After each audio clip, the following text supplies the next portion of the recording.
Subscribe કરો અમારી YouTube channel સાચી વાતને અને બેલ આઇકન દબાવીએ ઓલ નોટિફિકેશન પર ક્લિક કરો। કેમ છો મારી YouTube ફેમિલી? આશા રાખું છું કે બધા મજામાં હશો। મિત્રો, આજે આપણે જવાના છીએ અમારી કુળદેવીમાં કંસેરીના દર્શને, જે દેવમોગરા ધામમાં આવેલ છે। તો ચાલો મારી સાથે દેવમોગરા ધામ।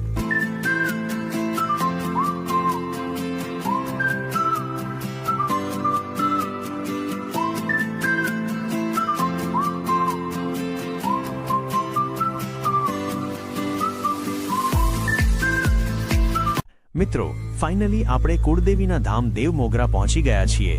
ચાલો હું તમને મંદિર તરફ લઈ જાઉં, પણ દેવમોગરા કુળદેવી માતાના મંદિરે દર્શન કરવા જતા પહેલા આપણે એ બાબત પર ચર્ચા કરીએ કે આ કુળદેવી શું છે અને સૌથી પહેલા આપણે કુળદેવીની જ પૂજા કેમ કરવી જોઈએ। તો ચાલો આપણે પહેલા કુળદેવીના મહિમા વિશે વાતો કરીએ અને પછી આપણે મંદિરમાં જઈને માતાજીના ભવ્ય દર્શન કરીએ।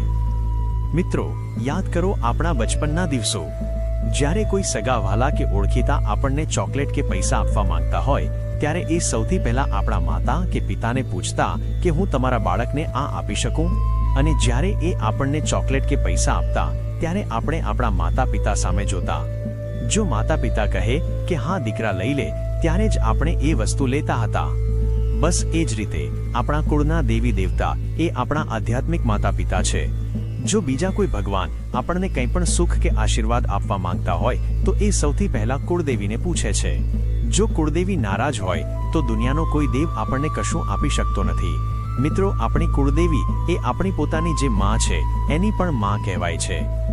મિત્રો, કુળદેવી માત્ર મંદિરમાં નથી હોતા, એ તમારા ઘરના ઉંબરામાં વસે છે। જ્યારે દીકરી લગ્ન કરીને સાસરે વિદાય થાય છે ત્યારે એ પોતાના પિયરની કુળદેવીના આશીર્વાદ લઈને નીકળે છે, અને જ્યારે નવી વહુ સાસરામાં પ્રવેશે ત્યારે કંકુના પગલાં પાડીને એ ઘરની કુળદેવીને સાક્ષી માનીને અંદર આવે છે। તમારા ઘરનો ઉંબરો એ તમારી કુળદેવીનો ચોકીદાર છે।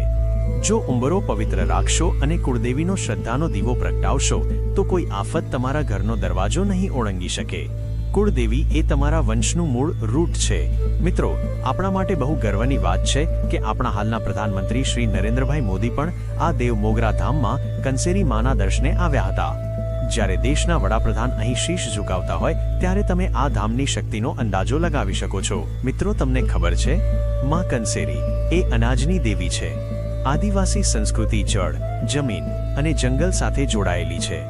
જ્યારે ખેડૂત ખેતરમાં નવું ધાન વાવે એ પહેલા માં કંસેરીના આશીર્વાદ લેવા આવે છે, અને જ્યારે ખેતરમાં ધાન પાકે છે ત્યારે એનો પહેલો હિસ્સો લઈને ભક્તો માતાજીના ચરણે અર્પણ કરવા આવે છે।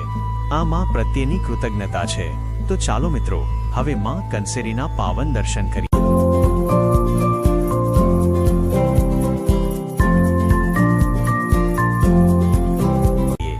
જીવનમાં ગમે તે નવું કાર્ય કરો, વર્ષમાં એકાદ વાર તમારા કુળદેવીના ધામની મુલાકાત અવશ્ય લેજો। તમારી કુળની દેવી કઈ છે એ મને કમેન્ટમાં અવશ્ય જણાવજો। વિડીયો ગમ્યો હોય તો લાઈક અને શેર કરજો। કમેન્ટમાં જય માં દેવમોગરા અને જય માતાજી લખવાનું ભૂલતા નહીં। અને હા મિત્રો, ખાસ એક વાત, માં કંસેરી જે અન્નની દેવી છે એમને જ લગતો એક બહુ ખાસ વિડીયો હું બહુ જલ્દી લાવવાનો છું।